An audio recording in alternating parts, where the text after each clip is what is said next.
السلام علیکم دوستو، تو یہ ہے پارٹ 4 حضرت یوسف علیہ السلام کی عظیم کہانی کا۔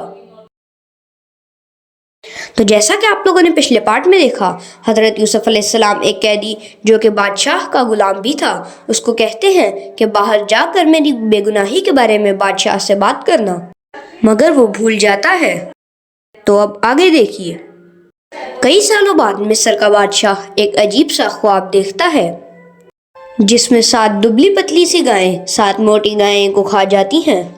جب بادشاہ اس خواب کے بارے میں لوگوں کو بتاتا ہے تو اس بادشاہ کے غلام کو اچانک سے حضرت یوسف علیہ السلام کا خیال آیا اور اس کے بارے میں بادشاہ سے ذکر کرنے لگا۔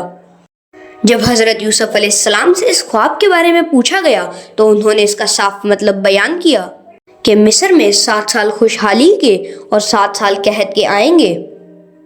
بادشاہ کی التجا کے باوجود حضرت یوسف علیہ السلام نے جیل سے نکلنے سے انکار کر دیا اور فرمایا کہ زلیخا کو کہو کہ وہ سچ قبول کرے۔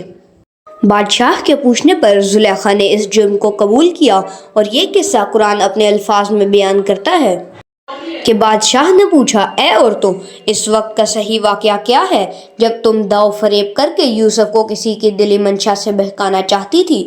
انہوں نے صاف جواب دیا کہ معاذ اللہ، ہم نے یوسف میں کوئی برائی نہیں پائی۔ پھر تو عزیز کی بیوی بھی بول اٹھی کہ اب تو سچی بات نتھر آئی، میں نے ہی اسے ورگلایا تھا اس کے جی سے، اور یقیناً وہ سچوں میں سے ہے۔ جب حضرت یوسف علیہ السلام نے جیل سے آزادی پا لی تو ان کو مصر کا خزانچی مقرر کر دیا گیا۔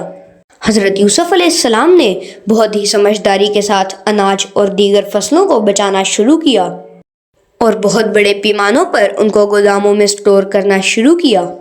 ان شروع کے 7 سالوں میں مصر بہت خوشحال اور آباد رہنے لگا، مگر اب 7 سال قحط کے آ پڑے۔ ان قحط کے 7 سالوں میں حضرت یوسف علیہ السلام نے تھوڑا تھوڑا کر اناج کو استعمال کرنا شروع کیا۔ قحط اس حد تک بڑھ چکی تھی کہ دوسرے شہروں سے بھی لوگ حضرت یوسف علیہ السلام کے پاس اناج کی بھیک مانگنے آتے تھے۔ اسی دوران حضرت یوسف علیہ السلام کے بھائی ان سے کھانا مانگنے آئے، مگر ان کو یہ نہیں معلوم تھا کہ وہ حضرت یوسف علیہ السلام ہیں، لیکن حضرت یوسف علیہ السلام ان کو پہچان چکے تھے۔ جب وہ واپسی کے لیے روانہ ہونے لگے تو حضرت یوسف علیہ السلام نے اپنے سب سے چھوٹے بھائی بنیامین کو اپنے پاس چپکے سے چھپا لیا۔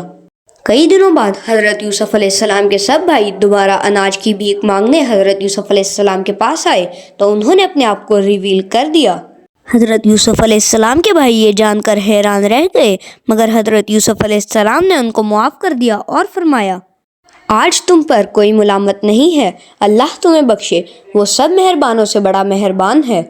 باتوں باتوں میں حضرت یوسف علیہ السلام کو معلوم ہوا کہ ان کے ابا حضرت یعقوب علیہ السلام ان کی یاد میں رو رو کر نابینا ہو چکے تھے۔ تو حضرت یوسف علیہ السلام نے اپنے بھائیوں کے ہاتھ میں اپنی قمیص تھما دی اور فرمایا، اس قمیص کو حضرت یعقوب علیہ السلام کی آنکھوں پر باندھ دینا اور انشاءاللہ عز و جل ان کی دیکھنے کی صلاحیت واپس آ جائے گی۔ اور یقیناً ایسا ہی ہوا، اور پھر حضرت یوسف علیہ السلام کی پوری فیملی خوشی سے مصر شفٹ ہو گئی۔ حضرت یوسف علیہ السلام نے اپنی وفات سے پہلے اللہ سے یہ دعا کی، اے میرے پروردگار، تو نے مجھے ملک عطا فرمایا اور تو نے مجھے خواب کی تعبیر سکھلائی۔